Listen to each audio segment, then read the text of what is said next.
মাঠে ১১ জন ফুটবলার, আর মাঠের বাইরে পুরো একটা জাতি একই লক্ষ্যর দিকে এগিয়ে চলছে, যার নামকরণ করা হয়েছে ভাইকিং র। গ্যালারিতে নরওয়ে সমর্থকদের দু হাত তুলে একসঙ্গে স্লোগান দিতে নিশ্চয়ই দেখেছেন। ম্যাচ শেষে আর্লিং হ্যাল্যান্ড ও তার সতীর্থরাও সমর্থকদের সঙ্গে একইভাবে উদযাপনে সামিল হন। এই উদযাপনকে বলা হয় ভাইকিং র বা নৌকা বাওয়ার স্লোগান। কিন্তু জানেন কি এই উদযাপনের পেছনের গল্প? কেনই বা এমন অদ্ভুত উদযাপন করছেন নরওয়েজিয়ানরা?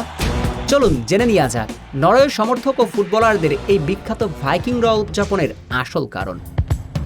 ম্যাচ শেষ হতে ড্রামের তালে সমর্থক ও খেলোয়াড়রা দুহাত সামনে পেছনে দোলাতে থাকেন, যেন তারা একটা বিশাল ভাইকিং জাহাজের দাঁড় টানছেন। একই সঙ্গে তারা চিৎকার করে বলেন র র র, যার অর্থ দাঁড় টানো বা নৌকা বাইতে থাকো। নরওয়ের সমর্থকদের মাঝে এই উদযাপনের অনুপ্রেরণা এসেছে নরওয়ের প্রাচীন ভাইকিং ঐতিহ্য থেকে। ইতিহাসে ভাইকিংরা ছিল দুর্ধর্ষ নাবিক ও যোদ্ধা। বিশাল লংশিপ করে তারা সমুদ্র পাড়ি দিত এবং একসঙ্গে দাঁড় টেনে দীর্ঘ অভিযান পরিচালনা করত। তাই ভাইকিংরা মূলত ঐক্য, শক্তি ও দলগত চেতনার প্রতীক। অনেকে এই উদযাপনকে নরওয়ের প্রথম রাজা হারাল্ড ফিয়ার হিয়ারের যুগের সঙ্গে মিলিয়ে দেখেন।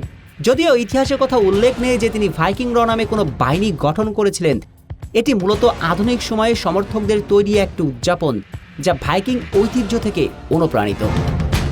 এরপর থেকে জাতীয় দলের ম্যাচ চলাকালে গ্যালারি থেকে শুরু করে মাঠ, সব জায়গায় ভাইকিং র এক অনন্য পরিচয়ে পরিণত হয়েছে। প্রতি ম্যাচ জয়ের পর সমর্থকদের সাথে একসঙ্গে র র বলে দাঁড় টানার ভঙ্গি করেন হ্যাল্যান্ডরা। আর তখন এটি শুধু একটি উদযাপনেই শেষ নয়, বরং পুরো জাতির ঐক্য, সাহস ও লড়াইয়ের মানসিকতার প্রতীক হয়ে ওঠে। ঠিক এই কারণে প্রতিটি ম্যাচ শেষে নরওয়ে ফুটবলাররা সমর্থকদের সঙ্গে এই ঐতিহ্যবাহী ভাইকিং র উদযাপনে সামিল হচ্ছেন। সবাই মিলে এক নৌকা, এক লক্ষ্যর দিকে এগিয়ে চলছে, তা পুরো বিশ্বকে জানান দিচ্ছেন।